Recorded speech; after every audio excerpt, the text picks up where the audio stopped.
Seder is absolutely getting pummeled. Now, the Force the Vote missed a moment to put pressure on Chuck Schumer, then they missed a moment for the inauguration to get an executive action. Does nobody in Force the Vote know how, this Force the Vote campaign is supposed to go?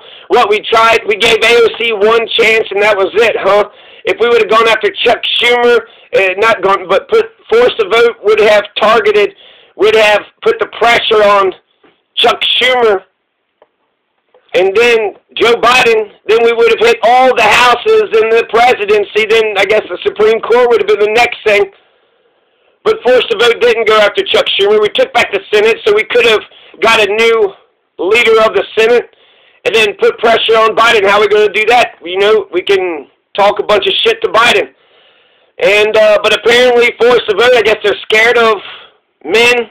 They're scared of white, wealthy, powerful men, and so they don't want to criticize them, but they'd rather criticize the, brown Latina congresswoman. That was easy, right? That was easy and fun, and yeah, when you target the progressives, you do kind of show, but you can't just do it once and think that, oh, see, proved my case.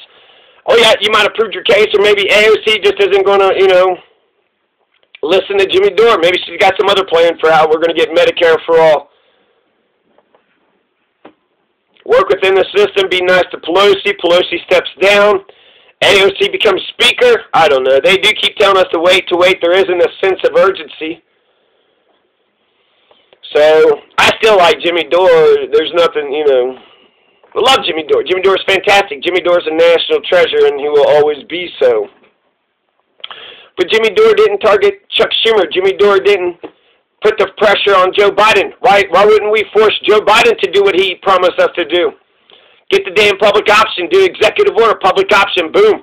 And, even if all of Joe Biden's executive orders get thrown out, he's starting the conversation by saying, this is how America is going to be.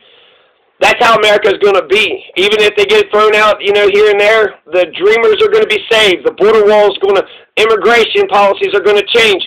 A lot of shit. So far, with the executive orders, we saved the dreamers. We've got out of the Keystone Pipeline permit. So the Keystone Pipeline has been killed. The 1776 Commission has been disbanded. A whole bunch of things. A whole bunch of great things. And so this is about Sam Seder. He's going to respond.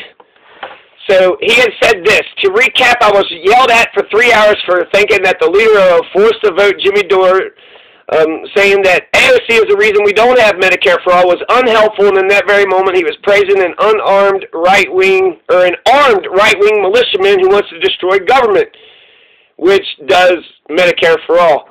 So and then hashtag pod fraud. So Sam Seder didn't like the reactions that he got, after he did the interview, or he did the debate with Briahna Joy Gray. I appreciated him, and he was a good sport. He's wrong on the issues.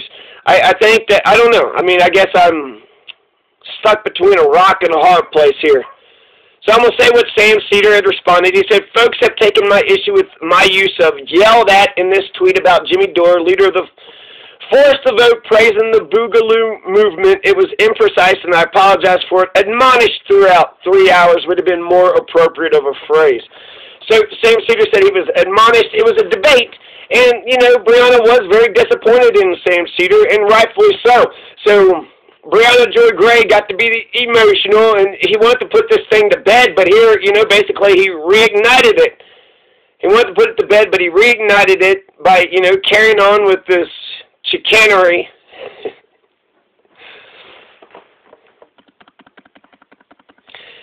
So then you have J.V. Graz said that Jimmy Dore could be a Nazi and you'd still be wrong on Force the Vote. Then Sam Seder was like, well, I don't think Jimmy Dore would join the Nazi party, but, that would be like the moon falling into Lake Michigan, but I've been wrong before.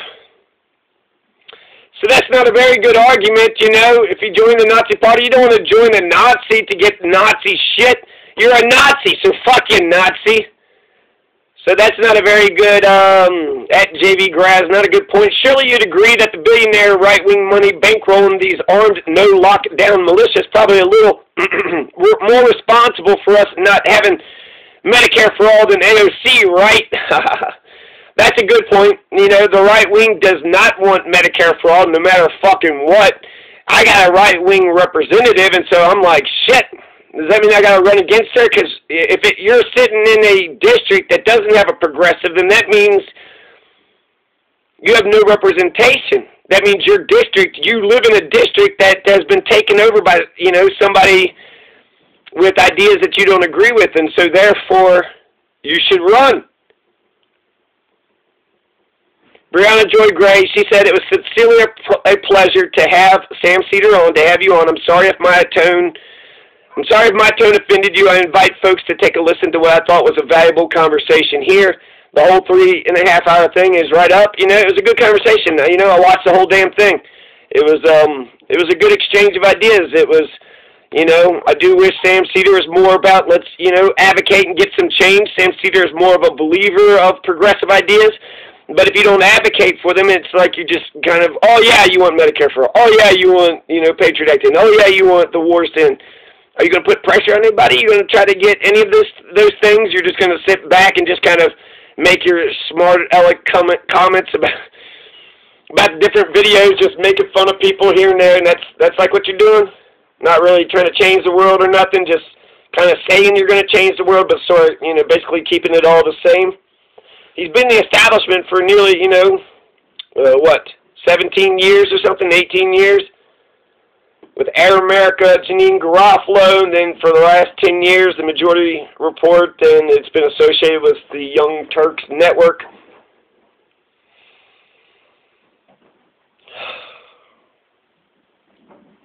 I'll get, that's Sam Seder's response to the Twitter haters. And I guess I'll get to the haters' tweets. And everybody's got their haters. I mean, Sam Seder, I mean, he's not the leader of the revolution either.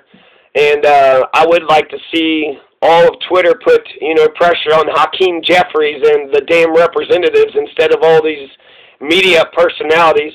But like Dave Rubin, right, we need to be told, we need to know that Sam Seder's not going to fight for us or fight for anything or advocate for anything. He's just going to kind of, you know, be a commentator. And maybe we need a news aggregator. Maybe we need a commentator.